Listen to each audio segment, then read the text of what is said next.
The Call of the Wild. Jack London. Part 3. Chapter 5. The Toil of Trace and Trail. 30 days from the time it left Dawson, the saltwater mail, with Buck and his mates at the fore, arrived at Skagway. They were in a wretched state, worn out and worn down. Buck's 140 pounds had dwindled to 115. The rest of his mates, though lighter dogs, had relatively lost more weight than he.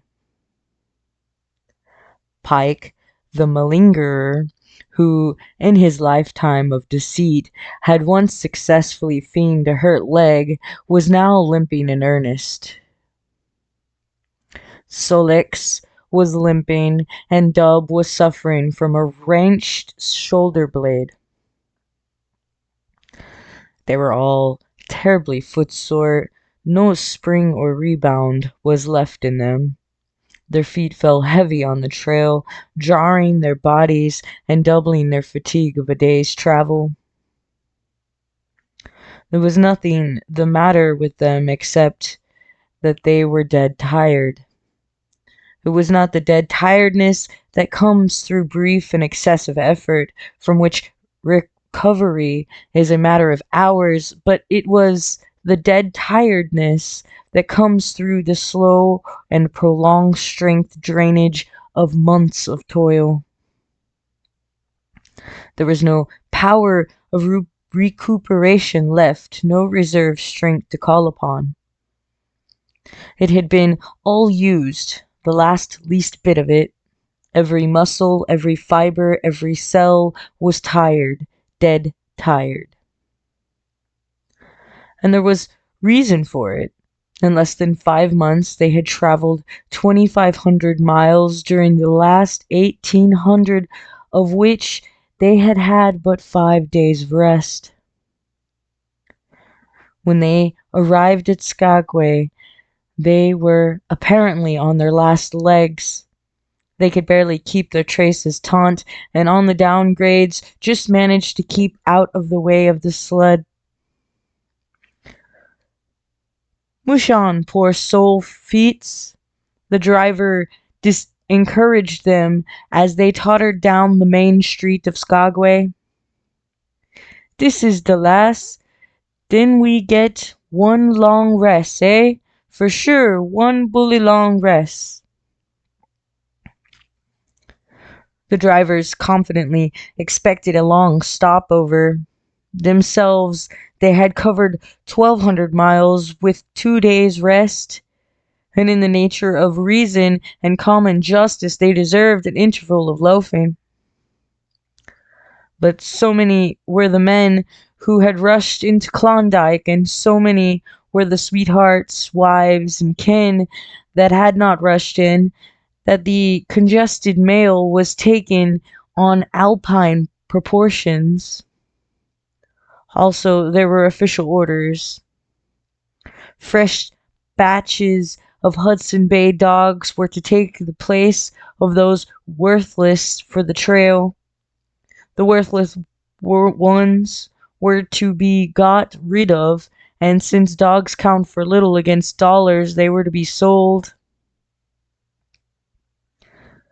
3 days passed, by which time Buck and his mates found how really tired and weak they were. Then on the morning of the 4th day, 2 men from the States came along and bought them, harness and all, for a song. The men addressed each other as Hal and Charles. Charles was a middle-aged, lightish-colored man, with weak and watery eyes and a mustache that twisted fiercely and vigorously up, giving the lie to the limpy, droopy lip it concealed. Hal was a youngster of 19 or 20, with a big Colt revolver and a hunting knife strapped about him on a belt that fairly bristled with cartridges. This belt was the most salient thing about him. It advertised his callowness, sheer and unutterably. Both men were manifestly out of place, and why such as they should adventure the North is part of the mystery of things that passes understanding. Buck heard chaffering, saw the money pass between the man and the government agent, and knew that the Scotch half-breed and the mail train drivers were passing out of his life on the heels of Perrault and Francos and the others who had gone before. When driven with his mates to the new owner's camp, Buck saw a slipshod and slovenly affair, tent half stretched, dishes unwashed, everything in disorder. Also he saw a woman, Mercedes the men called her. She was Charles's wife and Hal's sister, a nice family party. Buck watched them apprehensively as they proceeded to take down the tent and load their sled. There was a great deal of effort about their manner, but no businesslike method. The tent was rolled into an awkward bundle 3 times as large as it should have been. The tin dishes were packed away unwashed. Mercedes continually bluttered in the way of her men and kept up an unbroken chattering of remonstrance and advice.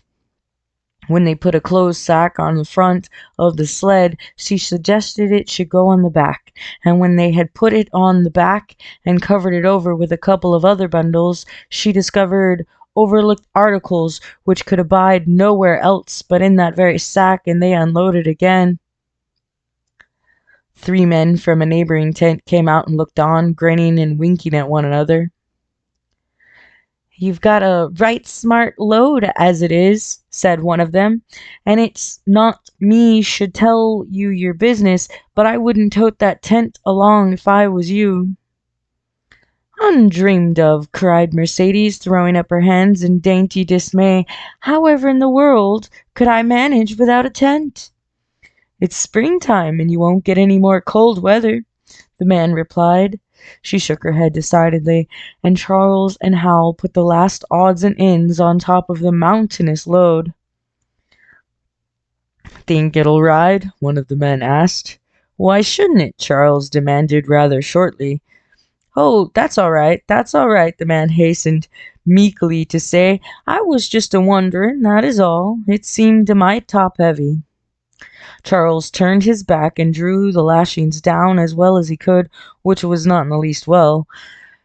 "And of course the dog can hike along all day with that contraption behind them," affirmed a second of the men. "Certainly," said Hal, with freezing politeness, taking hold of the gee-pole with one hand and swinging his whip from the other. "Mush!" he shouted. "Mush on there!" The dog sprang against the breast bands, strained hard for a few moments, then relaxed. They were unable to move the sled. "The lazy brutes, I'll show them," he cried, preparing to lash out at them with the whip. But Mercedes interfered, crying, "Oh, Hal, you mustn't," as she caught hold of the whip and wrenched it from him. "The poor dears, now you must promise you won't be harsh with them for the rest of the trip, or I won't go a step." "Precious lot you know about dogs," her brother sneered, "and I wish you'd leave me alone. They're lazy, I tell you, and you've got to whip them to get anything out of them. That's their way. You ask any one of those men." Mercedes looked at them imploringly, untold repugnance at sight of pain written in her pretty face. "They're weak as water, if you want to know," came the reply from one of the men. "Plumb tuckered out, that's what's the matter. They need a rest." "Rest be blanked," said Hal, with his beardless lips, and Mercedes said, "Oh," in pain and sorrow at the oath, but she was a clannish creature and rushed at once to the defense of her brother. Never mind that man, she said pointedly. You're driving our dogs, and you do what you think best with them. Again, Hal's whip fell upon the dogs. They threw themselves against the breastbands, dug their feet into the packed snow, got down low to it, and put forth all their strength. The sled head held as though it were an anchor. After 2 efforts, they stood still, panting. The whip was whistling savagely when once more Mercedes interfered. She dropped on her knees before Buck with tears in her eyes and put her arms around his neck. You poor, poor dears, she cried sympathetically. Why don't you pull hard? Then you wouldn't be whipped. But Buck did not like her. But he was feeling too miserable to resist her, taking it as part of the day's miserable work. One of the onlookers, who had been clenching his teeth to suppress hot speech, now spoke up.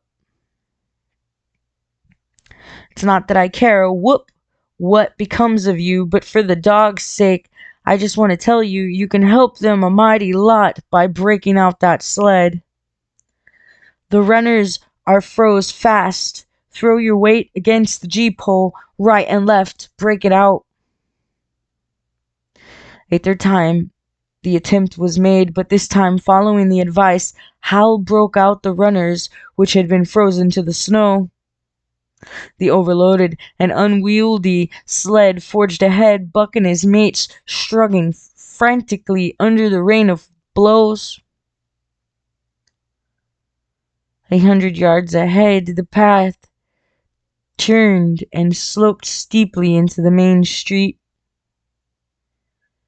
It would have required an experienced man to keep the top-heavy sled upright, and Hal was not such a man. As though they swung on the turn, the sled went over, spilling half its load through the loose lashings. The dogs never stopped. The lightened sled bounded on its side behind them. They were angry because of the ill treatment they had received and the unjust load. Buck was raging. He broke into a run. The team followed his lead. Hal cried, "Whoa, whoa!" but they gave no heed. He tripped and was pulled off his feet. The capsized sled ground over him, and the dogs dashed on up the street, adding to the gaiety of Skagway as they scattered the remainder of the outfit along its chief thoroughfare. Kind-hearted citizens caught the dogs and gathered up the scattered belongings. Also, they gave advice. Half the load, twice and twice the dogs, if they ever expected to reach Dawson, was what was said. Hal and his sister and brother-in-law listened unwillingly, pitched tent, and overhauled the outfit. Canned goods were turned out that made men laugh, for canned goods on the long trail is a thing to dream about. Blankets for a hotel, quoth one of the men, who laughed and helped. Half as many is too much. Get rid of them. Throw away that tent and all those dishes. Who's going to wash them anyway, good Lord? Do you think you're traveling on a Pullman? And so it went, the inexorable elimination of the superfluous. Mercedes cried when her clothes bags were dumped on the ground, and article after article was thrown out. She cried in general, and she cried in particular over each discarded thing. She clasped hands about knees, rocking back and forth broken-heartedly. She averred she would not go an inch, not for a dozen Charleses. She appealed to everybody and to everything, finally wiping her eyes and proceeding to cast out even articles of apparel that were imperative necessaries. And in her zeal, when she had finished with her own, she attacked the belongings of her men and went through them like a tornado. This accomplished, the outfit, though cut in half, was still a formidable boat. Charles and Hal went out in the evening and bought 6 outside dogs. These added to the 6 of the original team, and Teak and Kuna the Huskies obtained at the Rink Rapids on the record trip brought the team up to 14. But the outside dogs, though practically broken in since their landing, did not amount to much. 3 were short-haired pointers, 1 was a Newfoundland, and the other 2 were mongrels of indeterminate breed. They did not seem to know anything, these newcomers. Buck and his comrades looked upon them with disgust, and though he speedily taught them their place and what not to do, he could not teach them what to do. They did not take kindly to trace and trail. With the exception of the 2 mongrels, they were bewildered and spirit-broken by the strange, savage environment in which they found themselves and by the ill treatment they had received. The 2 mongrels were without spirit at all. Bones were the only things breakable about them. With the newcomers hopeless and forlorn, and the old team worn out by 2,500 miles of continuous trail, the outlook was anything but bright. The 2 men, however, were quite cheerful, and they were proud, too. They were doing the thing in style. With 14 dogs, they had seen other sleds depart over the pass for Dawson or come in from Dawson, but never had they seen a sled with so many as 14 dogs. In the nature of Arctic travel, there was a reason why 14 dogs should not drag one sled, and that was that one sled could not carry the food for 14 dogs. But Charles and Hal did not know this. They had worked the trip out with a pencil, so much to a dog, so many dogs, so many days. QED. Mercedes looked over their shoulder and nodded comprehensively. It was all so very simple. Late next morning, Buck led the long team up the street. There was nothing lively about it, no snap and go in him and his fellows. They were starting dead weary. 4 times he had covered the distance between Saltwater and Dawson, and the knowledge that, jaded and tired, he was facing the same trail once more made him bitter. His heart was not in the work, nor was the heart of any dog. The outsides were timid and frightened, the insides without confidence in their masters. Buck felt vaguely that there was no depending upon these 2 men and the woman. They did not know how to do anything, and as the days went by, it became apparent they could not learn. They were slack in all things, without order or discipline. It took them half the night to pitch a slovenly camp, and half the morning to break that camp and get the sled loaded in fashion so slovenly that for the rest of the day they were occupied in stopping and rearranging the load. Some days they did not make 10 miles. On other days they were unable to get started at all. And on no day did they succeed in making more than half the distance used by the men as a basis in their dog food computations. It was inevitable that they should go short on dog food. But they hastened it by overfeeding, bringing the day nearer when underfeeding would commence. The outside dogs, whose digestion had not been trained by chronic famine to make the most of it, most of little, had voracious appetites, and when, in addition to this, the worn-out huskies pulled weakly, Hal decided that the orthodox ration was too small. He doubled it, and to cap it all, when Mercedes, with tears in her pretty eyes and a quiver in her throat, could not cajole him into giving the dogs still more, she stole from the fish shack and fed them slyly. But it was not food that Buck and the huskies needed, but rest. and though they were making poor time, the heavy load they dragged sapped their strength severely. Then came the underfeeding. Hal awoke one day to the fact that his dog food was half gone and the distance only quarter covered, further, that for love or money no additional dog food was to be attained. So he cut down even the orthodox ration and tried to increase the day's travel. His sister and brother-in-law seconded him, but they were frustrated by their heavy outfit and their own incompetence. It was a simple matter to give the dogs less food, but it was impossible to make the dogs travel faster while their own inability to get underway earlier in the morning prevented them from traveling longer hours. Not only did they not know how to work the dogs, but they did not know how to work themselves. The first to go was Dub, poor blundering thief that he was, always getting caught and punished. He had nonetheless been a faithful worker. His wretched shoulder blade, untreated and unrested, went from bad to worse till finally Hal shot him with the big Colt revolver.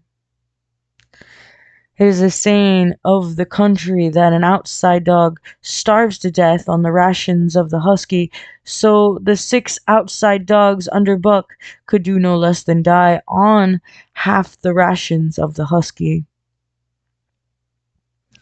The Newfoundland went first, followed by the 3 short-haired pointers, the 2 mongrels hanging more grittily onto life but going in the end.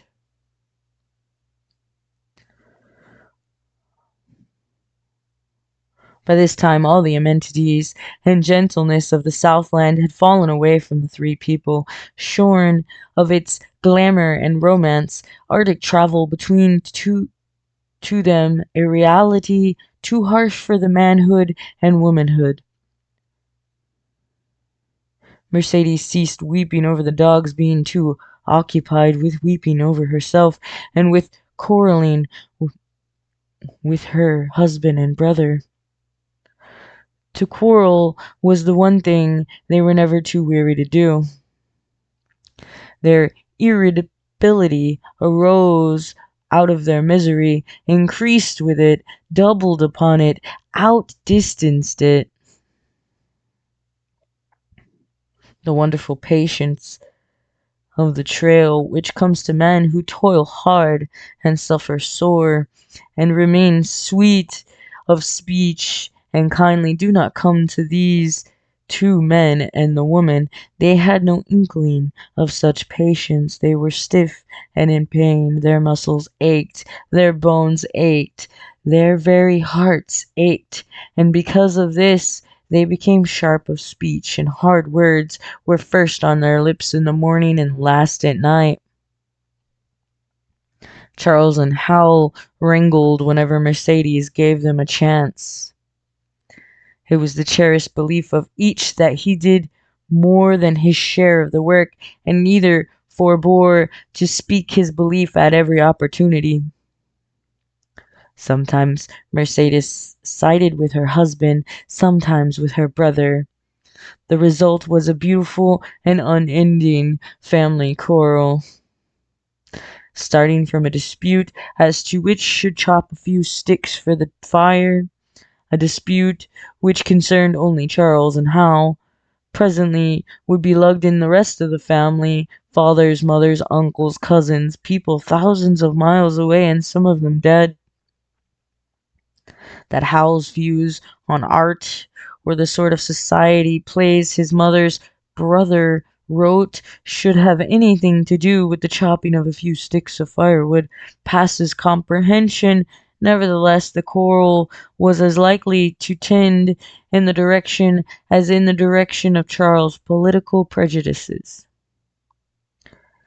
And that Charles's sister's tale-bearing tongue should be relevant to the building of a Yukon fire was apparent only to Mercedes, who disburdened herself of copious opinions upon that topic, and incidentally upon a few other traits unpleasantly peculiar to her husband's family.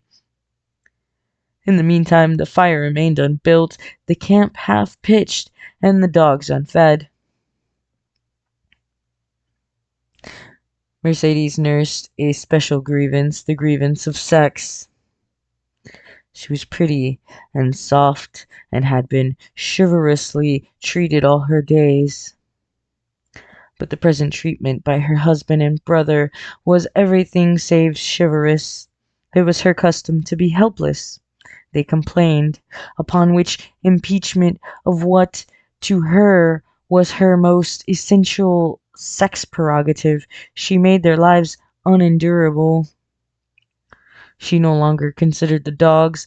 Because she was sore and tired, she persisted in riding on the sled. She was pretty and soft, but she weighed 120 pounds, a lusty last straw to the load dragged by the weak and starving animals. She rode for days, till they fell in the traces and the sled stood still. Charles and Hal begged her to get off and walk, pleaded with her, entreated, the while she wept and importuned heaven with a recital of their brutality.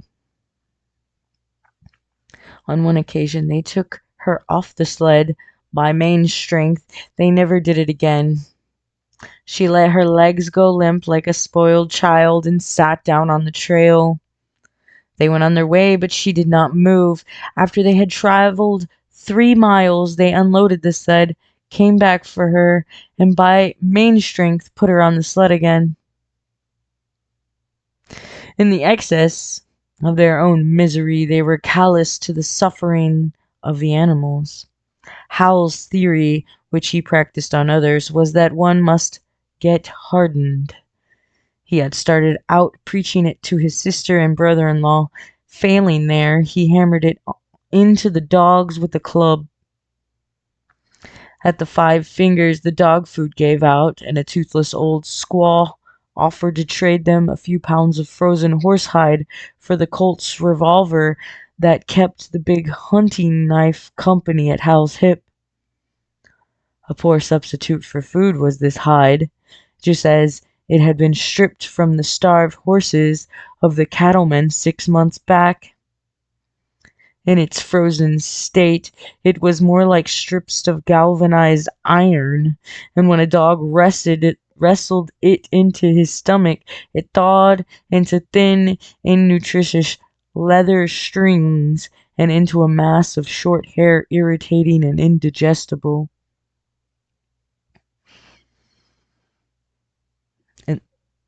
And though it all, Buck staggered along at the head of the team as in a nightmare. He pulled when he could. When he could no longer pull, he fell down and remained down till blows from whip or club drove him to his feet again. All the stiffness and gloss had gone out of his beautiful furry coat. The hair hung down limp and draggled or matted with dried blood where Hal's club had bruised him. His muscles had wasted away to knotty strings, and the flesh pads had disappeared, so that each rib and every bone in his frame were outlined cleanly through the loose hide that was wrinkled in folds of emptiness. It was heartbreaking. Only Buck's heart was unbreakable. The men in the red sweater had proved that. As it was with Buck, so was it with his mates. They were perambulating skeletons. There were 7 altogether, including him. In their very great misery, they had become insensible to the bite of the lash or the bruise of the club. The pain of the beating was dull and distant, just as the things their eyes saw and their ears heard seemed dull and distant. They were not half living or quarter living. They were simply so many bags of bones in which sparks of life fluttered faintly. When a halt was made, they drooped down in the traces like dead dogs, and the spark dimmed and paled and seemed to go out. And when the club or whip fell upon them. The spark fluttered feebly up, and they tottered to their feet and staggered on.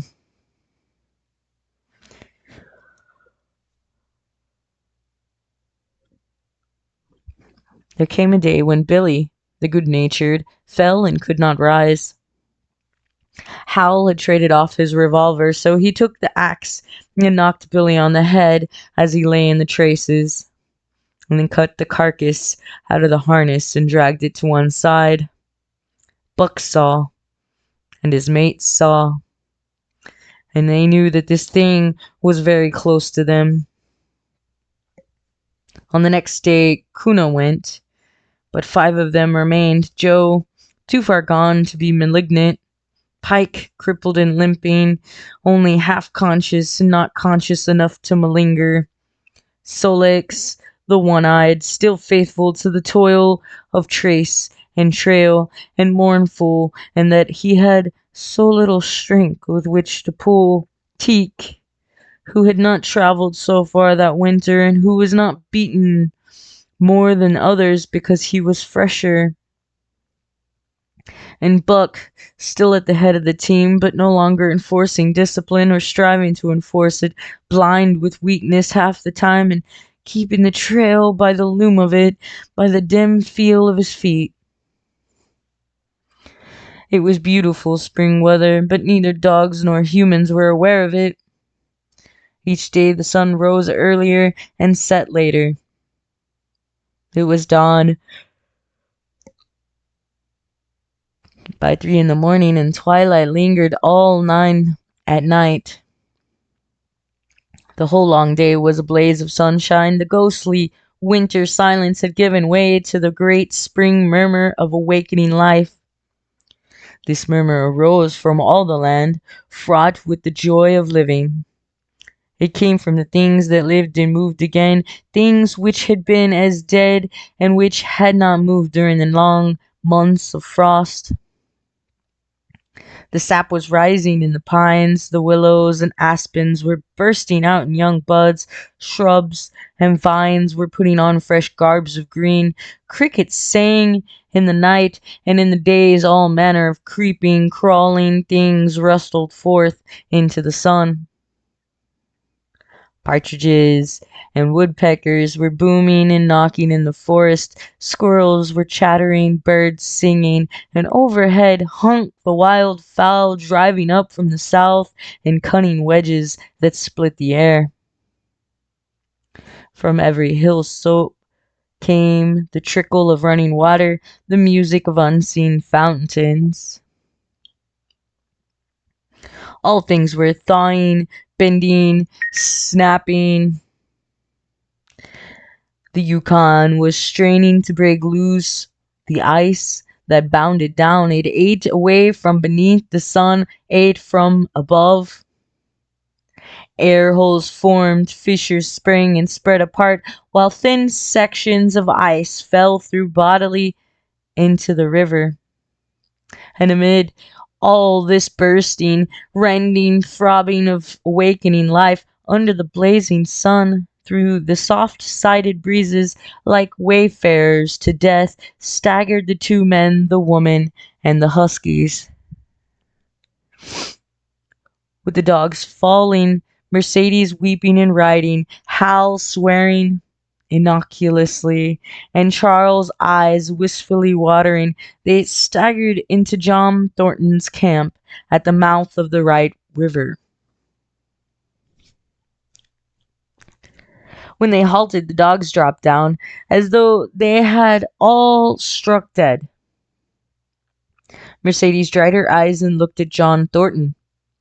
Charles sat down on a log to rest. He sat down very slowly and painstakingly. What of his great stiffness? Hal did the talking. John Thornton was whittling the last touches on an axe handle he had made from stick of a birch. He whittled and listened, gave monosyllabic replies, and when it was asked terse advice, he knew the breed, and he gave his advice in the certainty that it would not be followed.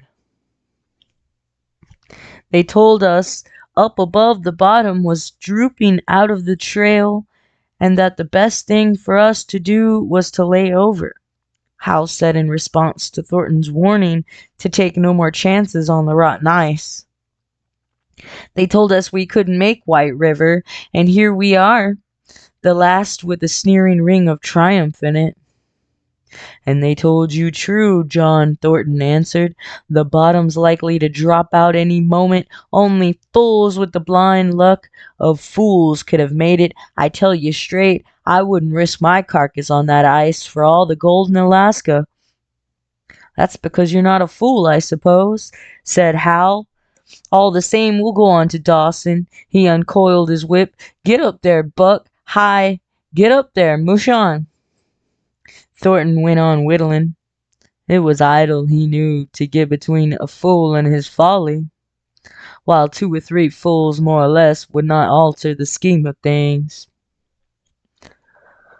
But the team did not get up at that command. It had long since passed into the stage where blows were required to rouse it. The whip flashed out here and there on its merciless errands. John Thornton compressed his lips. Solix was the first to crawl to his feet. Teak followed. Joe came next, yelping with pain. Pike made painful efforts. Twice he fell over, when half up, and on the third attempt managed to rise. Buck made no effort. He lay quietly where he had fallen. The lash bit into him again and again, but he neither whined nor struggled. Several times Thornton started as though to speak, but changed his mind. A moisture came into his eyes, and as the whipping continued, he arose and walked irresolutely up and down. This was the first time Buck had failed, in itself a sufficient reason to drive Hal into rage. He exchanged the whip for the customary club. Buck refused to move under the rain of heavier blows which now fell upon him like his mates. He was barely able to get up, but unlike them, he had made up his mind not to get up. He had a vague feeling of impending doom. This had been strong upon him when he pulled into the bank, and it had not departed from him. What of the thin and rotten ice he had felt under his feet all day? It seemed that he sensed disaster close at hand, out there ahead on the ice where his master was trying to drive him. He refused to stir. So greatly had he suffered, and so far gone was he, that the blows did not hurt much. And as they continued to fall upon him, the spark of life within flickered and went down. It was nearly out. He felt strangely numb. As though from a great distance he was aware that he was being beaten. The last sensations of pain left him. He no longer felt anything. Though very faintly he could hear the impact of the club upon his body. But it was no longer his body. It seemed so far away. And then suddenly, without warning, uttering a cry that was inarticulate and more like the cry of an animal, John Thornton sprang upon the man who wielded the club. Hal was hurled backwards as though struck by a falling tree. Mercedes screamed. Charles looked on wistfully, wiped his watery eyes, did not get up because of his stiffness. John Thornton stood over Buck, struggling to control himself, too convulsed with rage to speak. "If you strike that dog again, I'll kill you," he at last managed to say in a choking voice. "It's my dog," Hal replied, wiping the blood from his mouth as he came back. "Get out of my way or I'll fix you. I'm going to Dawson." Thornton stood between him and Buck, and evidenced no intention of getting out of the way. Hal drew his long hunting knife. Mercedes screamed, cried, laughed, and manifested the chaotic abandonment of hysteria. Thornton rapped Hal's knuckles with the axe handle, knocking the knife to the ground. He rapped his knuckles again as he tried to pick it up. Then he stooped, picked it up himself, and with 2 strokes cut Buck's traces. Hal had no fight left in him. Besides, his hands were full with his sister, and his arms rather, while Buck was too near dead to be of further use in hauling the sled. A few minutes later, they pulled out from the bank and down the river. Buck heard them go and raised his head to see. Pike was leading, Solix was at the wheel, and between were Joe and Teeks. They were limping and staggering. Mercedes was riding the loaded sled. Hal guided at the G-pole, and Charles stumbled along in the rear. As Buck watched them, Thornton knelt beside him and with rough, kindly hands searched for broken bones. By the time his search had disclosed nothing more than many bruises and a state of terrible starvation, the sled was a quarter of a mile away. Dog and man watched it crawling along over the ice. Suddenly, they saw the back end drop down, as into a rut, and the G-pole, with Hal clinging to it, jerk into the air. Mercedes' scream came into their ears. They saw Charles turn and make 1 step to run back, and then a whole section of ice give way, and dogs and humans disappear. A yawning hole was all that was to be seen. The bottom had dropped out of the trail. John Thornton and Buck looked at each other. "You poor devil," said John Thornton, and Buck looked his hands.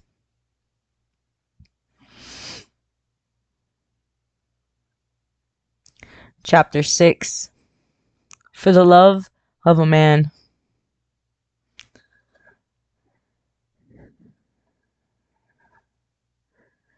When John Thornton froze his feet in the previous December, his partners had made him comfortable and left him to get well, going on themselves up the river to get out a raft of saw logs for Dawson.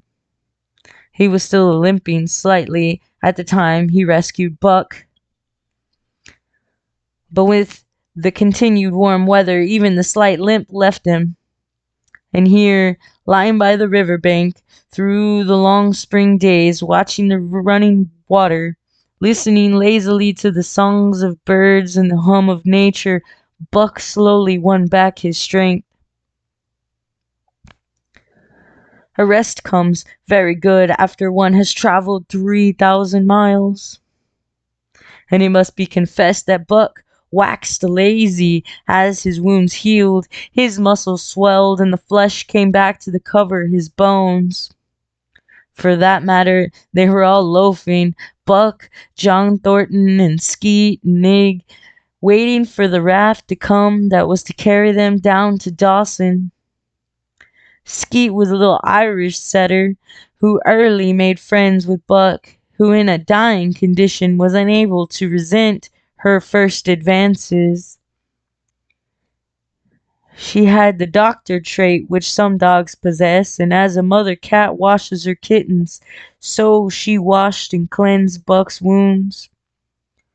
Regularly, each morning after he had finished his breakfast, she performed her self-appointed task, till he came to look for her ministrations as much as he did for Thornton's. Nig, equally friendly, though less demonstrative, was a huge black dog, half bloodhound and half deerhound, with eyes that laughed and a boundless good nature. To Buck's surprise, these dogs manifested no jealousy towards him. They seemed to share the kindliness and largeness of John Thornton. As Buck grew stronger, they enticed him into all sorts of ridiculous games in which Thornton himself could not forbear to join, and in this fashion Buck romped through his conveyance and into a new existence. Love, genuine, passionate love, was his for the first time. This he had never experienced at Judge Miller's down in the sun-kissed Santa Clara Valley. With the judge's sons hunting and tramping, it had been a working partnership. With the judge's grandsons, a sort of pompous guardianship, and with the judge himself, a stately and dignified friendship. But love, that was feverish and burning, that was adoration, that was madness, and it had taken John Thornton to arouse. This man had saved his life, which was something, but further, he was the ideal master. Other men saw to the warfare of their dogs from a sense of duty and business expediency. He saw to the welfare of his as if they were his own children, because he could not help it. And he saw further, he never forgot a kindly greeting or a cheering word, and to sit down for a long talk with them, gas, he called it, was as much as his delight as theirs. He had a way of taking Buck's head roughly between his hands and resting his own head upon Buck's, of shaking him back and forth, the while calling him ill names that to Buck were love names. Buck knew no greater joy than that rough embrace and that sound of murmured oaths, and at each jerk back and forth it seemed that his heart would be shaken out of his body, so great was his ecstasy. And when released, he sprang to his feet, his mouth laughing, his eyes eloquent, his throat vibrant with unuttered sound, and in the fashion remained without movement. John Thornton would reverently exclaim, "God, you can all but speak." Buck had a trick of love expression that was akin to hurt. He would often seize Thornton's hand in his mouth, close so fiercely that the flesh bore the impress of his teeth for some time afterwards, and as Buck understood the oath to be love words, so the man understood the feigned bite for a caress. For the most part, however, Buck's love was expressed in adoration. While he went wild with happiness when Thornton touched him or spoke to him, he did not seek these tokens. Unlike Skeets, who was wont to shove her nose under Thornton's hand and nudge till petted, or Nig, who stalked up and rest his great head on Thornton's knee, Buck was content to adore at a distance. He would lie by the hour, eager, alert, at Thornton's feet, looking up into his face, dwelling upon it, studying it, following with the keenest interest each fleeting expression, every movement or change of feature. Or, as chance might have it, he would lie farther away, to the side or rear, watching the outlines of the man and the occasional movements of his body. And often, such was the communion in which they lived, the strength of Buck's gaze would draw John Thornton's head around, and he would return the gaze without speech, his heart shining out of his eyes as Buck's heart shone out. For a long time after his rescue, Buck did not like Thornton to get out of his sight. From the moment he left the tent to when he entered it again, Buck would follow at his heel. His transient masters, since he had come into the Northland, had bred in him a fear that no master could be permanent. He was afraid that Thornton would pass out of his life as Perrault and Francos and the Scotch half-breed had passed out. Even in the night, in his dreams, he was haunted by this fear. At such times he would shake off sleep and creep through the chill to the flap of the tent, where he would stand and listen to the sound of his master's breathing. But in spite of this great love he bore John Thornton, which seemed to bespeak the soft civilizing influence, the strain of the primitive which the Northland had aroused in him remained alive and active. Faithfulness and devotion, things bore of fire and roof, were his, yet he retained his wildness and willingness. He was a thing of the wild, come in from the wild to sit by John Thornton's fire, rather than a dog of the South, soft Southland stamped with the marks of generations of civilization. Because of his great love, he could not steal from this man, but from any other man in any other camp he did not hesitate an instant, while the cunning with which he stole enabled him to escape detection. His face and body were scored by the teeth of many dogs, and he fought as fiercely as ever and more shrewdly. Skeet and Nig were too good-natured for quarreling. Besides, they belonged to John Thornton. But the strange dog, no matter what the breeder valor, swiftly acknowledged Buck's supremacy or found himself struggling for life with a terrible antagonist. And Buck was merciless. He had learned well the law of club and fang, and he never forwent an advantage or drew back from a foe he had started on the way to death. He had lessons from Spitz and from the chief fighting dogs of the police and mail, and knew there were no middle course. He must master or be mastered, while to show mercy was a weakness. Mercy did not exist in the primordial life. It was misunderstood for fear, and such misunderstandings made for death. Kill or be killed, eat or be eaten was the law, and this mandate, down out of the depths of time, he obeyed. He was older than the days he had seen and the breaths he had drawn. He linked the past with the present, and the eternity behind him throbbed through him in a mighty rhythm to which he swayed as the tides and seasons swayed. He sat by John Thornton's fire, a broad-breasted dog, white-fanged, long-furred, but behind him were the shades of all manner of dogs, half-wolves, wild wolves, urgent and prompting, tasting the savor of the meat he ate, thirsting for the water he drank, scenting with the wind with him, listening with him, telling him the sounds made by the wildlife in the forest, dictating his moods, directing his actions, lying down to sleep with him when he lay down, and dreaming with him and beyond him, and becoming themselves the stuff of his dreams. So peremptorily did these shades beckon him, that each day mankind and the claims of mankind slipped further from him. Deep in the forest a call was sounding, and as often as he heard this call, mysterious, thrilling, and luring, he felt compelled to turn his back upon the fire and the beaten earth about it, and to plunge into the forest and on and on.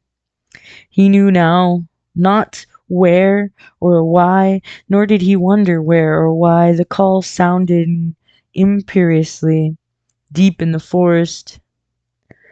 But as often as he gained this soft, unbroken earth and the green shade, the love for John Thornton drew him back to the fire again. Thornton alone held him. The rest of mankind was as nothing. Chance travelers might praise or pet him, but he was cold under it all. And from a too demonstrative man, he would get up and walk away. When Thornton's partners, Hans and Pete, arrived on the long-expected raft, Buck refused to notice them till he learned they were close to Thornton. After that, he tolerated them in a passive sort of way, accepting favors from them as though he favored them by accepting. They were of the same large type as Thornton, living close to the earth, thinking simply and seeing clearly, and ere they swung the raft into the big eddy by the sawmill at Dawson, they understood Buck and his ways and did not insist upon an intimacy such as obtained with Skeet and Nig. For Thornton, however, his love seemed to grow and grow. He alone among men could put a pack upon Buck's back in the summer traveling. Nothing was too great for Buck to do when Thornton commanded. One day they had grub staked themselves from the proceeds of the raft and left Dawson for the headwaters of the Tanana. The men and dogs were sitting on the crest of a cliff which fell away straight down to naked bedrock 300 feet below. John Thornton was sitting near the edge, Buck at his shoulder.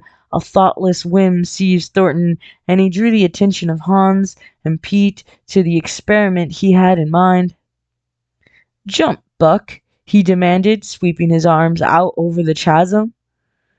The next instant he was grappling with Buck on the extreme edge, while Hans and Pete were dragging them back into safety. "It's uncanny," Pete said, after it was over and they had caught their speech. Thornton shook his head. "Nah, it is splendid, and it is terrible, too. Do you know, it's something makes me afraid." "I'm not hankering to be the man that lays hands on you while he's around," Pete announced conclusively, nodding his head towards Buck. "Pie Jingo," was Hans' contribution. "Not myself either." It was a circle city ere the year was out, and Pete's apprehensions were realized. Black Burton, a man evil-tempered and malicious, had been picking a quarrel with the tenderfoot at the bar when Thornton stepped good-naturedly between. Buck, as was his custom, was lying in the corner, head on paws, watching his master's every action. Burton struck out, without warning, straight from the shoulder. Thornton was sent spinning and saved himself from falling only by catching the rail of the bar. Those who were looking on heard what was neither bark nor yelp, but a something which is best described as a roar, and they saw Buck's body rise up in the air as he left the floor for Burton's throat. The man saved his life by instinctively throwing out his arm, but was hurled backwards to the floor with Buck on top of him. Buck loosened his teeth from the flesh of the arm and drove in again for the throat. This time the man succeeded only in partly blocking, and his throat was torn open. Then the crowd was upon Buck, and he was driven off, but while a surgeon checked the bleeding, he prowled up and down, growling furiously, attempting to rush in, and being forced back by an array of hostile clubs. A miners' meeting called on the spot decided that the dog had sufficient provocation, and Buck was discharged. But his reputation was made, and from that day his name spread through every camp in Alaska. Later on, in the fall of the year, he saved John Thornton's life in a quite another fashion. The three partners were lighting a long and narrow poling boat down a bad stretch of the rapids on the 40-mile creek. Hans and Peter moved along the bank, snubbing with a thin manila rope from tree to tree, while Thornton remained in the boat, helping its descent by means of a pole and shouting directions to the shore. Buck, on the bank, worried and anxious, kept abreast of the boat, his eyes never off his master.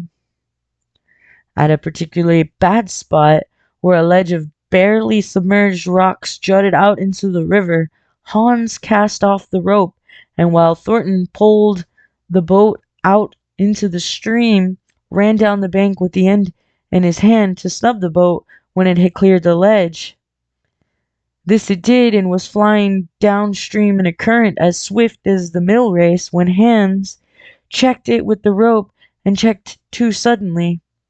The boat flirted over and snubbed into the bank's bottom, while Thornton, flung sheer out of it, was carried downstream toward the worst part of the rapids, a stretch of wild water in which no swimmer could live. Buck had sprung in on an instant, and at the end of 300 yards, amid a mad swirl of water, he overhauled Thornton. When he felt him grasp his tail, Buck headed for the bank, swimming with all his splendid strength. But the progress shoreward was slow, the progress downstream amazingly rapid. From below came the fatal roaring, where the wild current went wilder and was rent in shreds and spray by the rocks, which thrust through like the teeth of an enormous comb. The suck of the water, as it took the beginning of the last steep pitch, was frightful, and Thornton knew that the shore was impossible. He scraped furiously over a rock, bruised across a second, and struck a third with crushing force. He clutched its slippery top with both hands, releasing Buck, and above the roar of the churning water shouted, "Go, Buck, go!" Buck could not hold his own and swept on downstream, struggling desperately, but unable to win back. When he heard Thornton's command repeated, he partly reared out of the water, throwing his head high as though for a last look, then turned obediently towards the bank. He swam powerfully and was dragged ashore by beaten Hans at the very point where swimming ceased to be possible and destruction began. They knew that the time a man could cling to a slippery rock in the face of the driving current was a matter of minutes, and they ran as fast as they could up the bank to a point far above where Thornton was hanging on. They attached the line with which they had been snubbing the boat to Buck's neck and shoulders, being careful that it should neither strangle him nor impede his swimming, and launched him into the stream. He struck out boldly, but not straight enough into the stream. He discovered the mistake too late. Then Thornton was abreast of him and a bare half-dozen strokes away, while he was being carried helplessly past. Hans promptly snubbed with the rope as though Buck were a boat. The rope thus tightening on him in the sweep of the current, he was jerked under the surface. Under the surface he remained till his body struck against the bank and he was hauled out. He was half drowned, and Hans, Pete threw themselves upon him, pounding the breath into him and the water out of him. He staggered to his feet and fell down. The faint sound of Thornton's voice came to him, and though they could not make out the words of it, they knew he was in his extremity. His master's voice acted on Buck like an electric shock. He sprang to his feet and ran up the bank ahead of the men to the point his previous departure. Again the rope was attached and he was launched, and again he struck out, but this time straight into the stream. He had miscalculated once, but he would not be guilty of it a second time. Hans paid out the rope, permitted no slack, while Pete kept it clear of coils. Buck held on till he was on a line straight above Thornton. Then he turned, and with the speed of an express train headed down upon him. Thornton saw him coming, and as Buck struck him like a battering ram, with the whole force of the current behind him, he reached up and closed with both hands around the shaggy neck. Hans snubbed the rope in the tree, and Buck and Thornton were jerked underwater, strangling, suffocating, sometimes one uppermost, and sometimes the other, dragging over the jagged bottom, smashing against rocks and snags. They veered into the bank. Thornton came to, belly downward, and being violently propelled back and forth across a drift log by Hans and Peter. His first glance was for Buck, over whose limp and apparently lifeless body Nig was setting up a howl. While Skeet was licking the wet face and closed eyes, Thornton was himself bruised and battered, and he went carefully over Buck's body. When he had been brought around, find 3 broke ribs. "This settles it. We camp right here," and camp they did till Buck's ribs knitted and he was able to travel. That winter at Dawson, Buck performed another exploit, not so heroic perhaps, but one that put his name many notches higher on the totem pole of Alaskan fame. This exploit was particularly gratifying to the 3 men, for they stood in need of an outfit which it furnished, and were enabled to make a long-desired trip into the Virgin East, where miners had not yet appeared. It was brought about by a conversation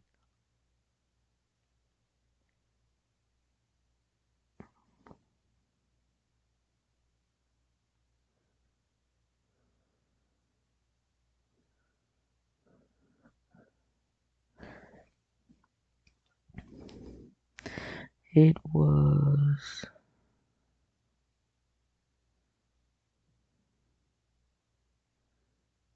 It was brought about by a conversation in the El Dorado saloon, in which men waxed boastful of their favorite dogs. Buck, because of his record, was the target for these men, and Thornton was driven stoutly to defend him. At the end of the half an hour, one man stated that his dog could start a sled with 500 pounds and walk off with it.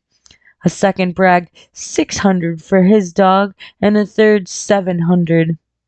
"Pooh, pooh," said John Thornton. "Buck can start 1,000 pounds." "And break it out and walk off with it for 100 yards?" demanded Mathewson. "A bonanza king, he of the 700 vaunt." "And break it out and walk off with it 100 yards," John Thornton said coolly. "Well," Mathewson said slowly and deliberately, so that all could hear, "I've got $1,000 that says he can't. And there it is." So saying, he slammed a sack of gold dust onto the size of a bologna sausage down upon the table. Nobody spoke. Thornton's bluff, if bluff it was, had been called. He could feel a flush of warm blood creeping up his face. His tongue had tricked him. He did not know whether Buck could start 1,000 pounds. Half a ton. The enormousness of it appalled him. He had great faith in Buck's strength, and had often thought him capable of starting such a load, but never as now had he faced the possibility of it. The eyes of a dozen men fixed upon him, silent and waiting. Further, he had no $1,000, nor had Hans or Pete. "I've got a sled standing outside now, with 20 50-pound sacks of flour on it," Mathewson went on with brutal directness, "so don't let that hinder you." Thornton did not reply. He did not know what to say. He glanced from face to face in the absent way of a man who has lost the power of thought and is seeking somewhere to find the thing that will start it going again. The face of Jem O'Brien, a Mastodon King, an old-time comrade, caught his eye. It was as a cue to him, seeming to rouse him to do what he would never have dreamed of doing.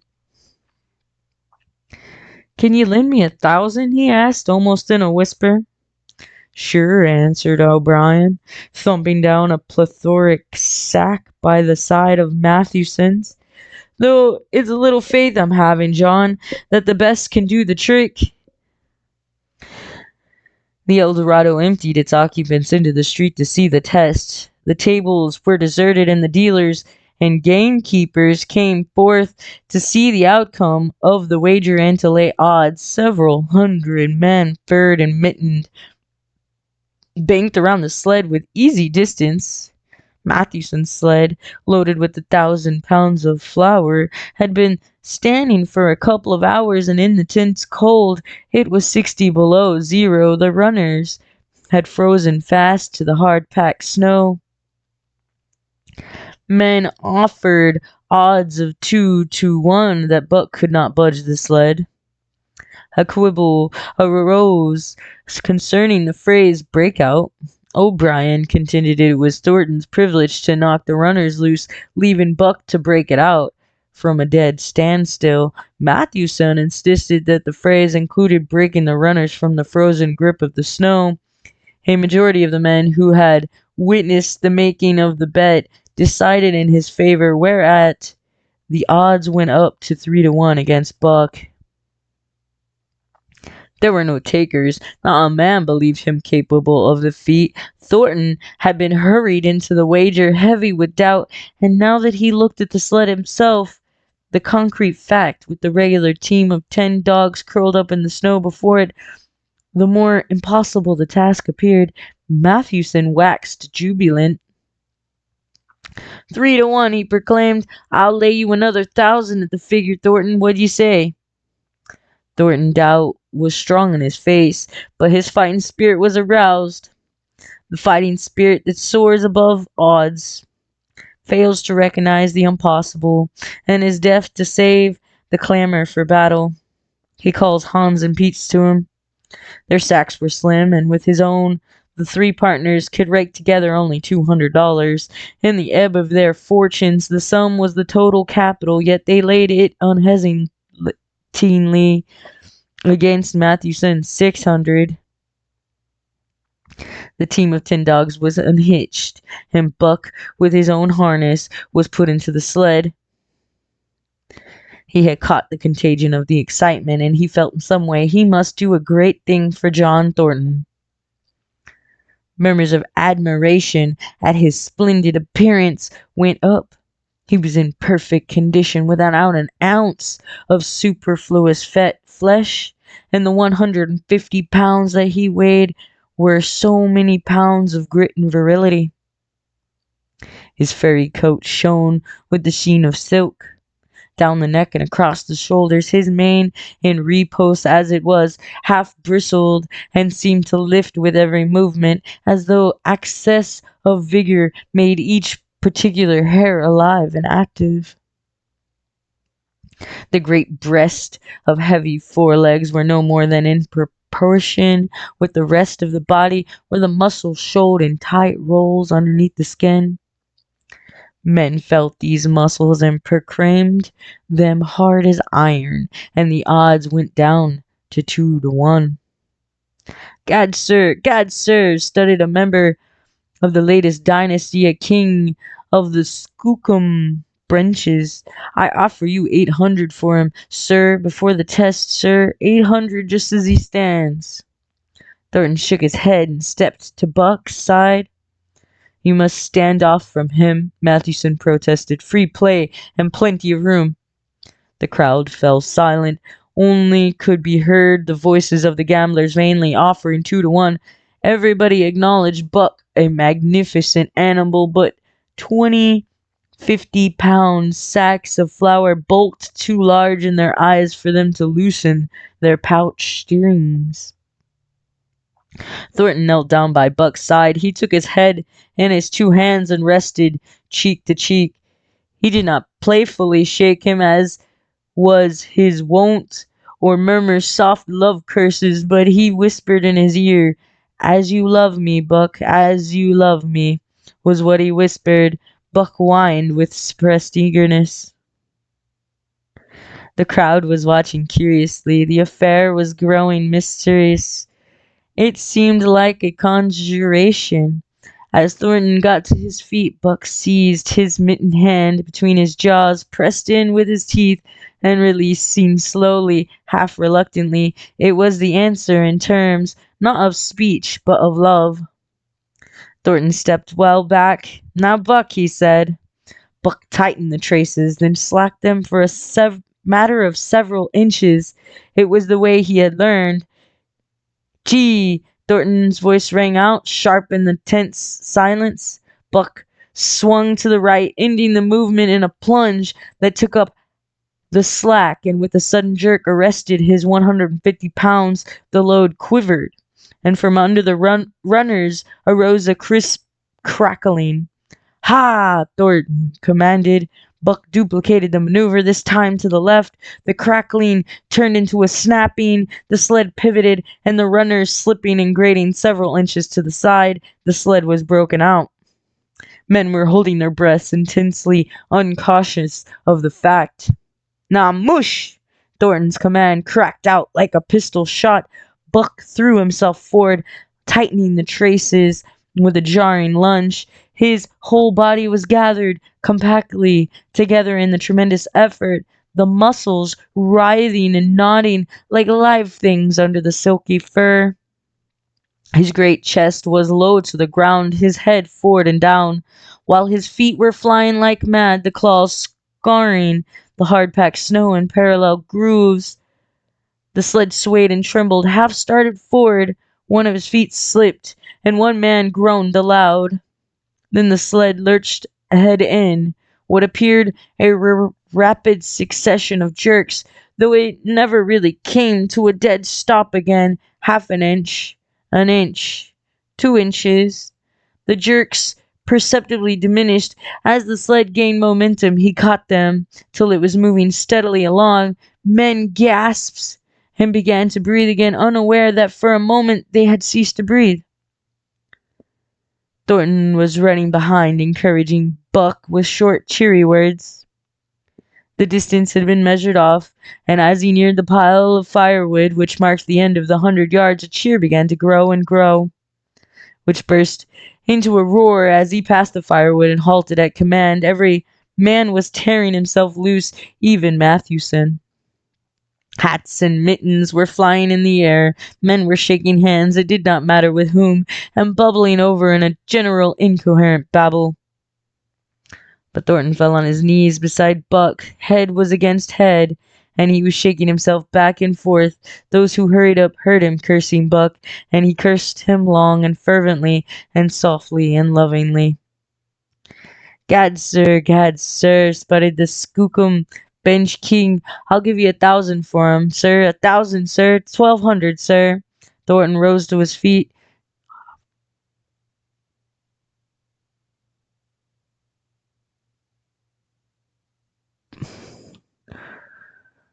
Hand in head.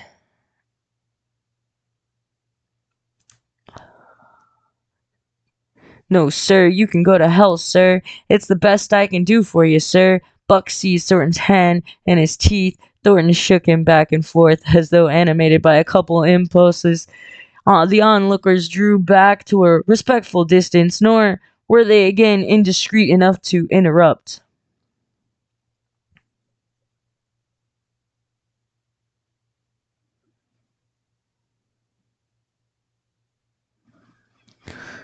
Chapter 7. The sounding of the call. When Buck earned $1,600 in 5 minutes for John Thornton, he made it possible for his master to pay off certain debts and to journey with his partners into the East after a fabled lost mine, the history of which was as old as the history of the country. Many men had sought it, few had found it. The more than a few there were who had never returned from the quest. This lost mine was steeped in tragedy and shrouded in mystery. No one knew of the first man. The oldest tradition stopped before it got back to him. From the beginning there had been an ancient and ramshackle cabin. Dying men had sworn to it, and to the mine that sight of which it marked, clinching their testimony with the nuggets. They were unlike any known grade of gold in the Northland. But no living man had looted this treasure house, and the dead were dead. Wherefore John Thornton and Pete and Hans, with Buck and half a dozen other dogs, faced into the east of an unknown trail to achieve where men and dog as good as themselves had failed.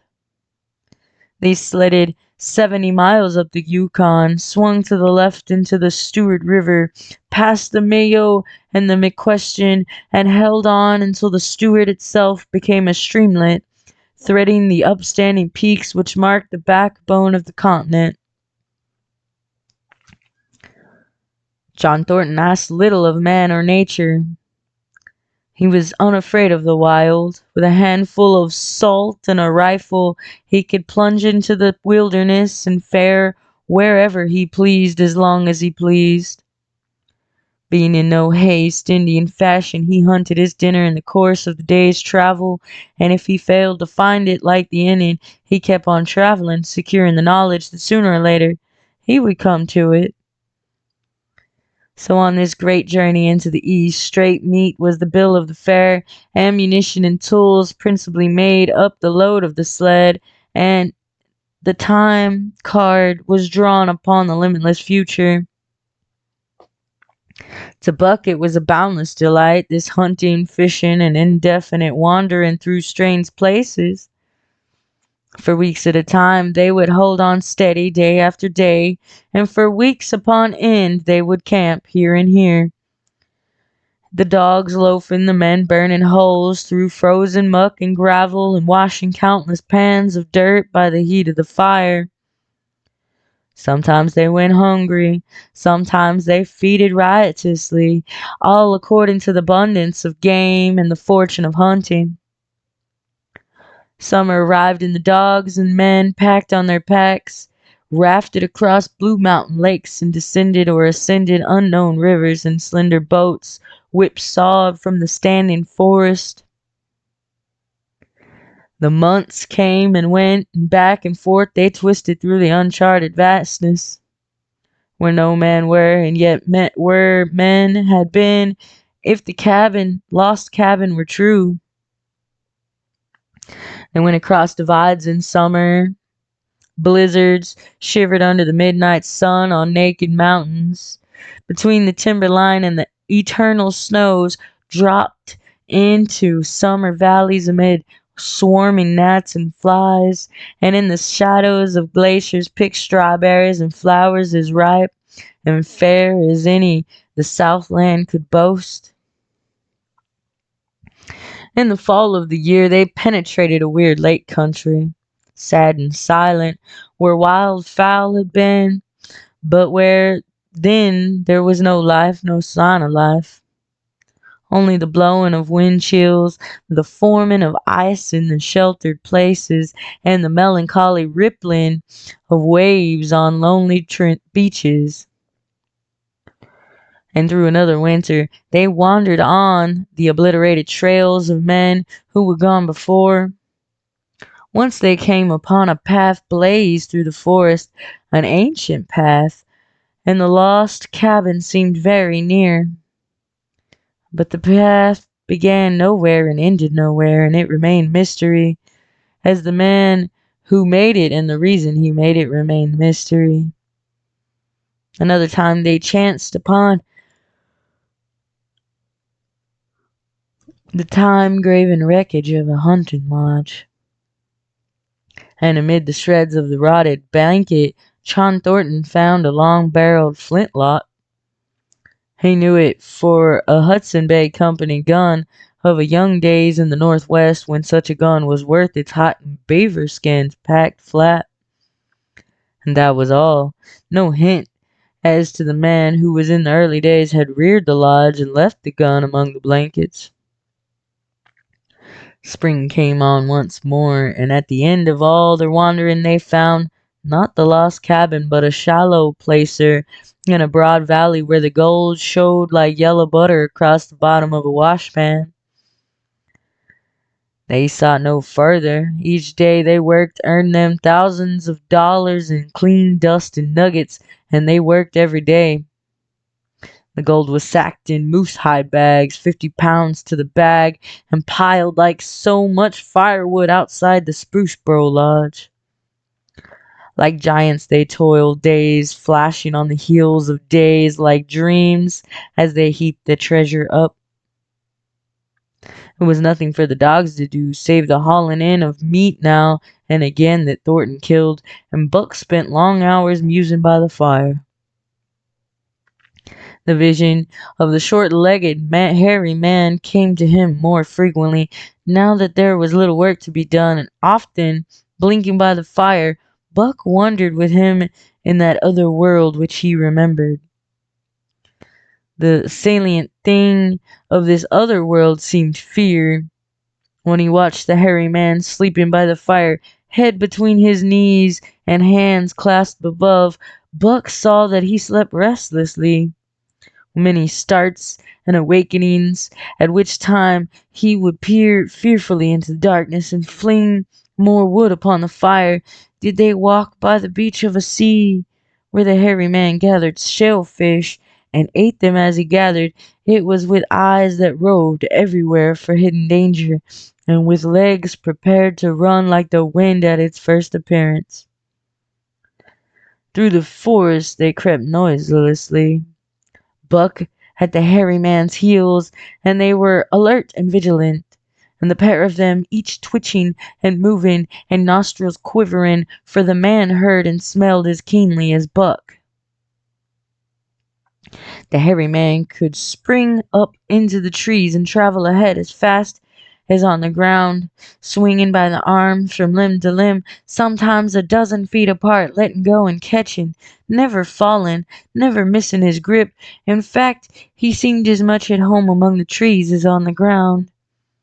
And Buck had memories of nights of vigil spent beneath the trees wherein the hairy man roosted, holding on tightly as he slept.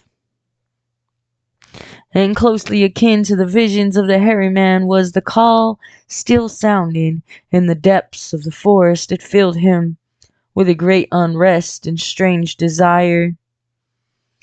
It caused him to feel a vague, sweet gladness, and he was aware of wild yearnings and stirrings for he knew not what. Sometimes he pursued the call into the forest, looking for it as though it were a tangible thing, barking softly or defiantly as the mood might dictate. He would thrust his nose into the cool wood moss or into the black soil where long grasses grew, and snort with joy at the fat earth smells, or he would crouch for hours as if in concealment behind fungus-covered trunks of fallen trees, wide-eyed, wide-eared to all that moved and sounded about him. It might be lying thus that he hoped to surprise this call he could not understand. But he did not know why he did these various things. He was impelled to do them and did not reason about them at all. Irresistible impulses seized him. He would be lying in camp, dozing lazily in the heat of the day, when suddenly his head would lift and his ears cock up, intent and listening, and he would spring to his feet and dash away and on for hours, though the forest aisles and across the open spaces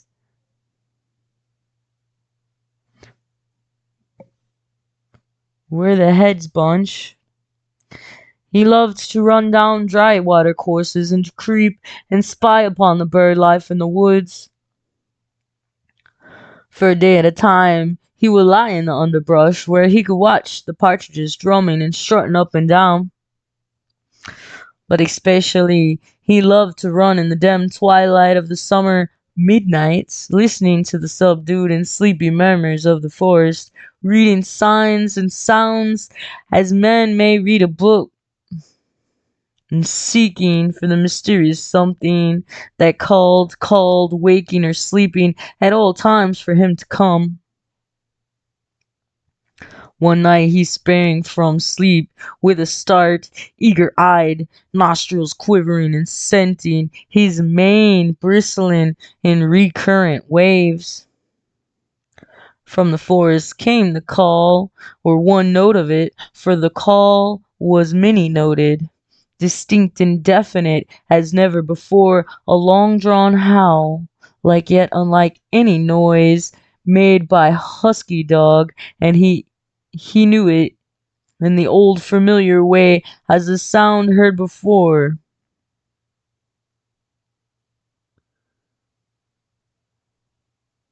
One night he sprang from sleep with a start. Oh. He sprang through the sleeping camp and in swift silence dashed through the woods.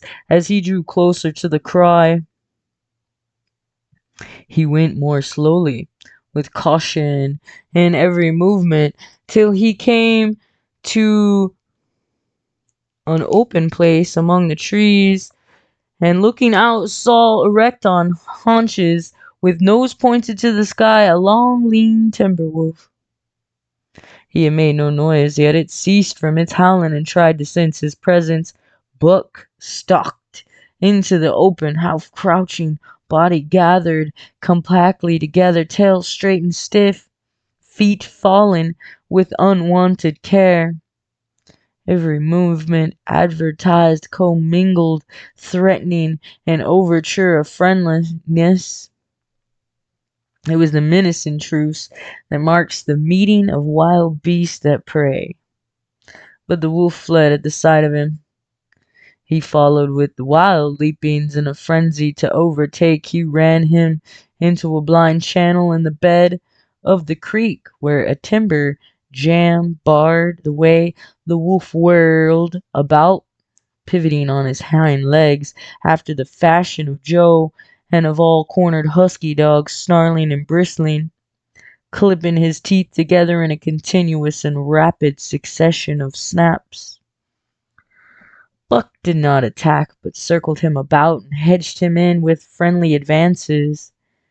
The wolf was suspicious and afraid, for Buck made 3 of him in weight, while his head barely reached Buck's shoulder. Watching his chance, he darted away, and the chase was resumed. Time and again he was cornered, and the thing repeated, though he was in poor condition, or Buck could not so easily have overtaken him. He would run till Buck's head was even with his flank, when he would whirl around at bay, only to dash away again at the first opportunity.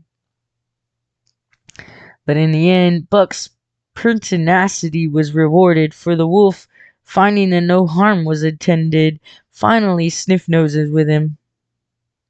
Then they became friendly, and played about in the nervous, half-coy way with which fierce beasts belie their fierceness.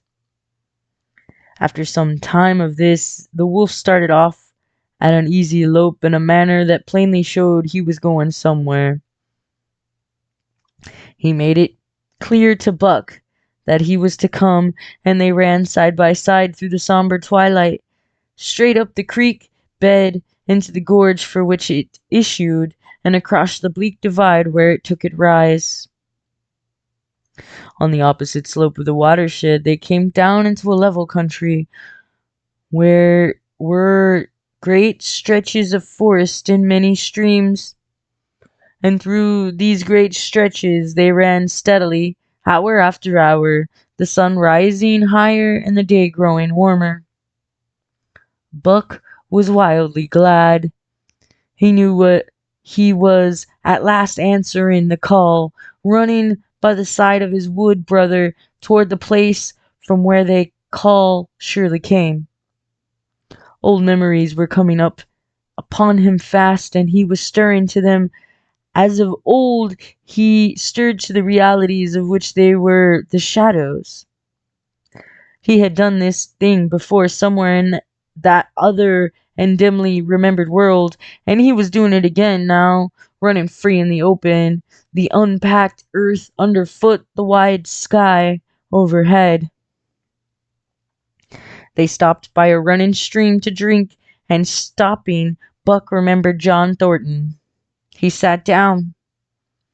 The wolf started on towards the place from where the call surely came, then returned to him, sniffing noses, making actions as though to encourage him. But Buck turned about and started slowly on back track. For the best part of an hour the wild brother ran by his side, whining softly. Then he sat down, pointed his nose upward, and howled. It was a mournful howl, and as Buck held steadily on his way, he heard it grow fainter and fainter, until it was lost in the distance. John Thornton was eating dinner when Buck dashed into camp and sprang upon him in a frenzy of affection. overturning him, scrambling upon him, licking his face, biting his hand, playing the general tomfool, as John characterized it, while he shook Buck back and forth and cursed him lovingly. For 2 days and nights, Buck never left camp, never left Thornton out of his sight. He followed him about his work, watched him while he ate, saw him to his blankets at night, and out of them in the morning. But after 2 days, the call in the forest began to sound more imperiously than ever. Buck's restlessness came back on him, and he was haunted by recollections of the wild brother, and of this smiling land beyond the divide, and the run by side through the wide forest stretches. Once again he took to wandering in the woods, but the wild brother came no more, and though he listened through the long vigils, the mournful howl was never raised. He began to sleep out at night, staying away from camp for days at a time. And once he crossed the divide at the head of the creek and went down into the land of timber and streams. There he wandered for a week, seeking vainly for fresh sign of the wild brother, killing his meat as he traveling with long, easy lope that seemed never to tire. He fished for salmon in a broad stream that emptied somewhere into the sea, and by the stream he killed a large black bear. Blinded by the mosquitoes, while likewise fishing, raging through the forest, helpless and terrible. Even so, it was a hard fight, and it aroused the last latent remnants of Buck's ferocity. And 2 days later, when he returned to his kill and found a dozen wolverines quarreling over the spoil, he scattered them like chaff, and those that fled left two behind who would quarrel no more. The blood-longing became stronger than ever before. He was a killer, a thing that preyed, living on the things that lived, unaided, alone, by virtue of his own strength and prowess, surviving triumphantly in a hostile environment where only the strong survive. Because of all this, he became possessed of a great pride in himself, which communicated itself like a contagion to his physical being.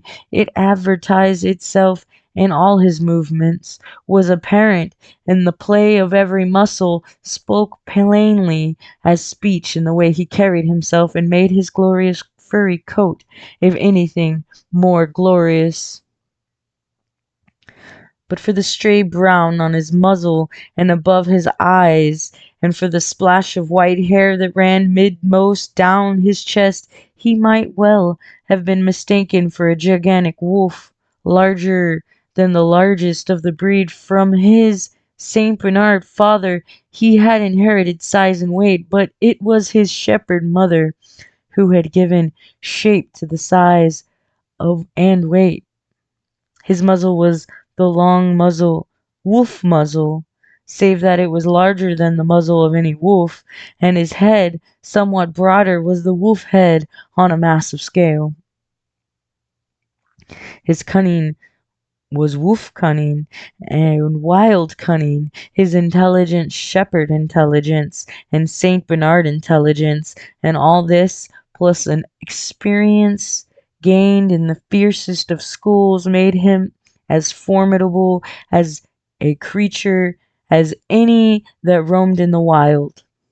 A carnivorous animal living on a straight meat diet, he was in full flower, at the high tide of his life, overspilling with vigor and virility. When Thornton passed, a caressing hand along his back, a snapping and crackling followed the hand, each hair discharging its pent magnetism at the contact. Every part, brain and body, nerve tissue and fiber, was keyed to the most exquisite pitch, and between all the parts there was a perfect equilibrium or adjustment.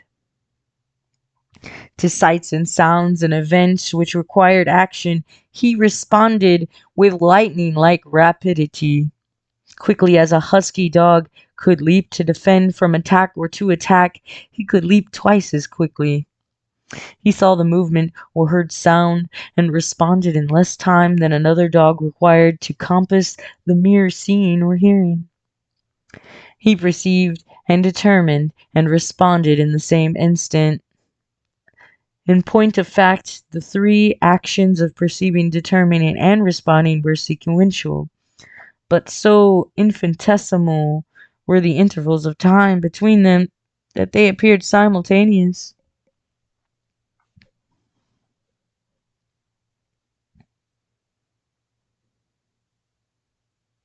His muscles were surcharged with vitality and snapped into place sharply like steel springs. Life seemed through him in splendor flood, glad and rampant, until it seemed that it would burst him asunder in sheer ecstasy and pour forth generously over the world. "Never was there such a dog," said John Thornton one day, as the partners watched Buck marching out of camp. "When he was made, the mold was broke," said Pete. "Be jingo, I think so myself," Hans affirmed. They saw him marching out of camp, but they did not see the instant and terrible transformation which took place as soon as he was within the secrecy of the forest. He no longer marched at once. He became a thing of the wild, stealthily stealing along softly, cat-footed, a passing shadow that appeared and disappeared among the shadows. He knew how to take advantage of every cover, to crawl on his belly like a snake, and like a snake to leap and strike. He could take a ptarmigan from its nest, kill a rabbit as it slept, and snap in mid-air the little chipmunk fleeing a second too late for the trees. Fish in open pools were not too quick for him, nor were the beavers mending the dams too wary. He killed to eat, not from wantonness, but he preferred to eat what he killed himself. So a lurking humor ran through his deeds, and it was his delight to steal upon the squirrels, and when he all but had them, to let them go, chattering in mortal fear to the treetops. As the fall of the year came on, the moose appeared in greater abundance, moving slowly down to meet the winter in the lower and less rigorous valleys. Buck had already dragged down a stray part-grown calf, but he wished strongly for a larger, more formidable quarry, and he came upon it one day on the divide at the head of the creek. A band of 20 moose had crossed over from the land of streams and timber, and chief among them was a great bull. He was in a savage temper, and standing over 6 feet from the ground was as formidable and as an antagonist as even Buck could desire. Back and forth the bull tossed his great palmated antlers, branching to 14 points and embracing 7 feet with the tips. His small eyes burned with a vicious and bitter light, while he roared with fury at sight of Buck. From the bull's side, just forward of the flank, protruded a feathered arrow end, which accounted for his savageness. Guided by that instinct which came from the old hunting days of the primordial world, Buck proceeded to cut the bull out from the herd. It was no slight task. He would bark and dance about in front of the bull, just out of reach of the great antlers and of the terrible splay hoofs, which could have stamped his life out with a single blow. Unable to turn his back on the fanged danger and go on, the bull would be driven into paroxysm of rage. At such moments he charged Buck, who retreated craftily, luring him on by a simulated inability to escape. When he was thus separated from his fellows, 2 or 3 of the younger bulls would charge back upon Buck and enable the wounded bull to rejoin the herd. There is a patience of the wild, dogged, tireless, persistent as life itself, that holds motionless for endless hours the spider in its web, the snake in its coil, the raptor in its ambuscade. This patience belongs peculiarly to life when it hunts its living food, and it belonged to Buck as he clung to the flank of the herd, retarding its march, irritating driving the wounded bull mad with helpless rage. For half a day this continued. Buck multiplied himself, attacking from all sides, enveloping the herd in a whirlwind of menace, cutting out his victim as fast as it could rejoin its mates, wearing out the patience of creatures preyed upon, which is a lesser patience than that of creatures preying. As the day wore along, and the sun dropped to its bed in the northwest, the darkness had come back, and the fall nights were 6 hours long. The young bulls retraced their steps more and more reluctantly to the aid of their beset leader. The downcoming winter was hurrying them on to the lower levels, and it seemed they could never shake off this tireless creature that held them back. Besides, it was not the life of the herd or of the young bulls that was threatened. The life of only one member was demanded, which was a remoter interest than their lives, and in the end they were content to pay the toll. As twilight fell, the old bull stood with lower head, watching his mates. The cows he had known, the calves he had fathered, the bulls he had mastered, as they shambled on at a rapid pace through the fading light. He could not follow, for before his nose leaped the merciless fanged terror that would not let him go. 300 weight more than half a ton he weighed. He had lived a long, strong life, full of fight and struggle, and at the end he faced death at the teeth of a creature whose head did not reach beyond his great knuckled knee. From then on, night and day, Buck never left his prey, never gave it a moment's rest, never permitted it to browse the leaves of trees or the shoots of young birch and willow, nor did he give the wounded bull opportunity to slake his burning thirst in the slender trickling streams they crossed. Often in desperation he burst into long stretches of flight.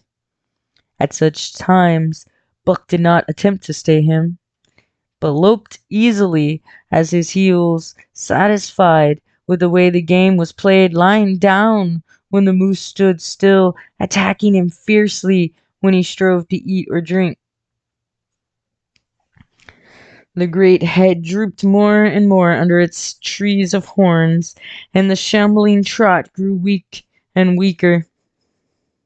He took to standing for long periods with nose to the ground and dejected ears drooping limply, and Buck found more time in which to get water for himself, in which to rest. At such moments, panting with red lonely tongue, and with eyes fixed upon the big bull, it appeared to Buck that a change was coming over the face of things. He could feel a new stir in the land. As the moose were coming into the land, other kinds of life were coming in. Forest and stream and air seemed palpitant with their presence. The news of it was borne in upon him, not by sight or sound or smell, but by some other and subtler sense. He heard nothing, saw nothing, yet knew that the land was somehow different, that through it strange things were afoot and ranging, and he resolved to investigate after he had finished the business in hand. At last, at the end of the 4th day, he pulled the great moose down. For a day and a night he remained by the kill, eating and sleeping, turn and turn about. And then, rested, refreshed, and strong, he turned his face towards camp and John Thornton.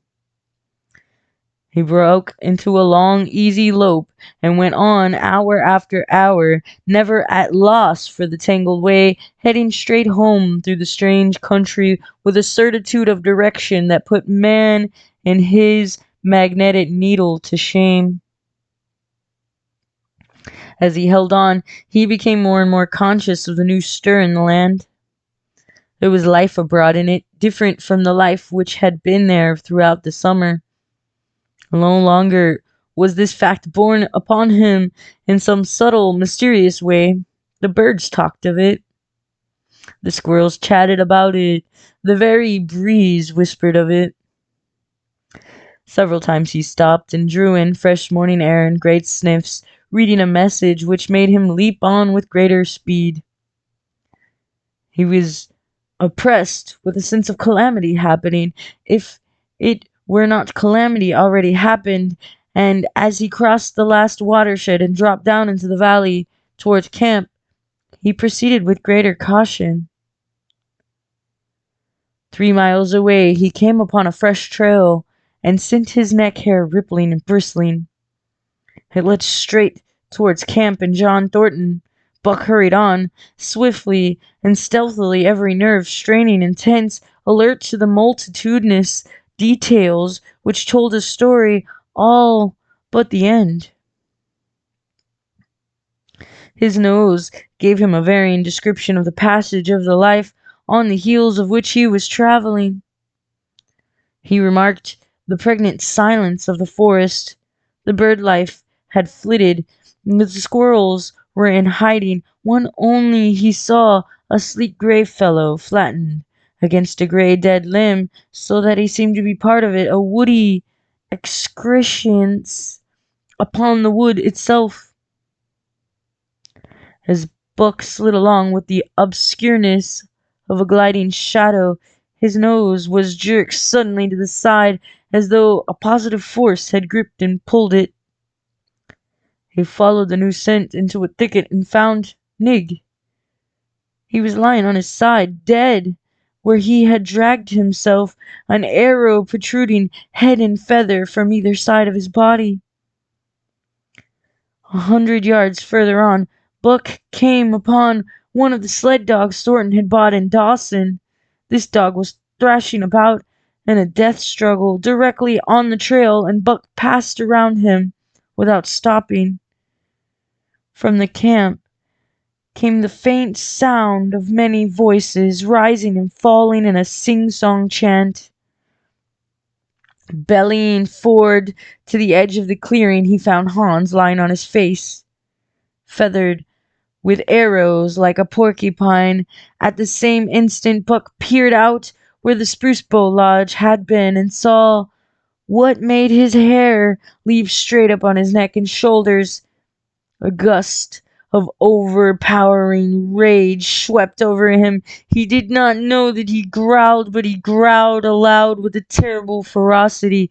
For the last time in his life he allowed passion to usurp cunning and reason, and it was because of his great love for John Thornton that he lost his head. The Yeehats were dancing about the wreckage of the Spruce Bro Lodge when they heard a fearful roaring and saw rushing upon them an animal, the like of which they had never seen before. It was Buck, a live hurricane of fury, hurling himself upon them in a frenzy to destroy. He sprang at the foremost man. It was the chief of the Yeehats, ripping the throat wide open so the rent jugular spouted a fountain of blood. He did not pause to worry the victim, but ripping in passing, with the next bound tearing wide the throat of a second man. There was no withstanding him. He plunged about in their midst, tearing, rending, destroying in constant and terrific motion which defied the arrows they discharged at him. In fact, so inconceivably rapid were his movements, and so closely were the Indians tangled together, that they shot one another with their arrows, and one young hunter, hurling a spear at Buck in midair, drove it through the chest of another hunter with such force that the point broke through the skin of the back and stood out behind. Then a panic seized the Yeehats, and they fled in terror to the woods, proclaiming as they fled the advent of an evil spirit. And truly Buck was the fiend incarnate, raging at their heels and dragging them down like deer as they raced through the trees. It was a fateful day for the Yeehats. They scattered far and wide over the country, and it was not till a week later that the last of the survivors gathered together in a lower valley and counted their losses. As for Buck, weary of the pursuit, he returned to the desolated camp. He found Pete where he had been killed in his blankets in the first moments of surprise. Thornton's desperate struggle was fresh written on the earth, and Buck scented every detail of it down to the edge of the deep pool. By the edge, head and 4 feet in the water, lay Skeet, faithful to the last. The pool itself, muddy and discolored from the sluice boxes, effectually hid what it contained, and it contained John Thornton. For Buck followed his trace into the water, from which no trace led away. All day, Buck brooded by the pool or roamed restlessly about the camp. Death as a cessation of movement, as a passing out, away from the lives of the living, he knew, and he knew John Thornton was dead. It left a great void in him, somewhat akin to hunger, but a void which ached, and which food could not fill. At times, when he paused to contemplate the carcasses of the Yeehats, he forgot the pain of it, and at such times he was aware of a great pride in himself, a great pride, a pride greater than any he had yet experienced. He had killed men, the noblest game of all, and he had killed in the face of the law of club and fang. He sniffed the bodies curiously. They had died so easily. It was harder to kill a husky dog than them. They were no match at all, were it not for their arrows and spears and clubs. Thenceforward he would be unafraid of them, except when they bore in their hands their arrows, spears, and clubs. Night came on, and a full moon rose high over the trees into the sky, lighting the land till it lay bathed in ghostly day. And with the coming of the night, brooding and mourning by the pool, Buck became alive to a stirring of the new life in the forest, other than which the Yeehats had made. He stood up, listening and scenting. From far away drifted a faint, sharp yelp, followed by a chorus of similar sharp yelps. As the moments passed, the yelps grew closer and louder. Again Buck knew them as things heard in that other world which persisted in his memory. He walked to the center of the open space and listened. It was the call, the many-noted call, sounding more lurid and compelling than ever before, and as never before, he was ready to obey. John Thornton was dead. The last tie was broken. Man and the claims of man no longer bound him. Hunting their living meat as the Yeehats were hunting it on the flanks of a migrating moose, the wolf pack had at last crossed over from the land of the streams and timber and invaded Buck's Valley. Into the clearing where the moonlight streamed, they poured in a silvery flood. And in the center of the clearing stood Buck, motionless as a statue, waiting their coming. They were odd, so still and large he stood, and a moment pause fell, till the boldest one leapt straight for him. Like a flash Buck struck, breaking the neck. Then he stood without movement as before, the stricken wolf rolling in agony behind him. 3 others tried it in a sharp succession, and one after the other they drew back, streaming blood from slashes, throats, or shoulders. This was sufficient to fling the whole pack forward, pell-mell, crowded together, blocked and confused by its eagerness to pull down the prey. Buck's marvelous quickness and agility stood him in the good stead. Pivoting on his hind legs and snapping and gashing, he was everywhere at once, presenting a front which was apparently unbroken, so swiftly did he whirl and guard from side to side. But to prevent them from getting behind him, he was forced back, down past the pool and into the creek bed, till he brought up against a high gravel bank. He worked along to a right angle in the bank which the men had made in their course of mining, and in this angle he came to bay, protected on 3 sides and with nothing to do but face the front. And so well did he face it that at the end of half an hour the wolves drew back discomfited. The tongues of all were out and lonely, the white fangs showing cruelly white in the moonlight. Some were lying down with heads raised and ears pricked forward. Others stood on their feet watching him, and still others